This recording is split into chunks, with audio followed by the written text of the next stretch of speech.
Good morning. This is Don Hadley. I'm president of Applied Vision Works. And I had a conversation the other day that I thought was interesting. A lot of people think we have too many meetings, we don't have enough meetings, we don't communicate enough, all that kind of thing. And what I find in a lot of meetings, there's data exchange going on, or emails, there's data exchange.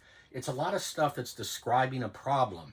And in describing the problem, many times there's not a solution to that. And I have a huge objection to it for a number of reasons.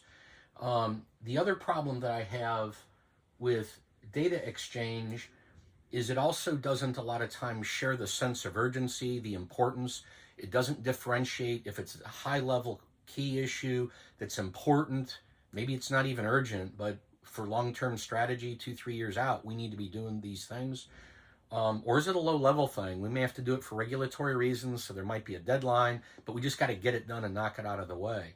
So I wanted to talk with you just briefly about this, because I think when you're in an interaction, when you're in a meeting, you've got to identify, is the conversation right now about data exchange or behavior change, getting the sense of urgency, getting the importance, getting things moving.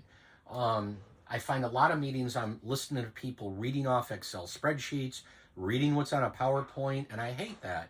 If I can read, y'all can read, send it to me a day ahead of time, 2 days ahead of time, an hour ahead of time, give people a chance to read it, then we don't have to waste time going through that stuff. Now, I get 5 or 10% of the time that might not be true. There might need to be clarification of what the data means or where it came from. Absolutely get that. But I believe in the best meetings, there's a brainstorming section to the meeting. After we verify everybody got the data, read it. If people didn't read the data, maybe they shouldn't be allowed in the meeting. But the second thing is the brainstorming. What are ideas? What are possible things? What are solutions we've used before? What are solutions we've seen other companies use?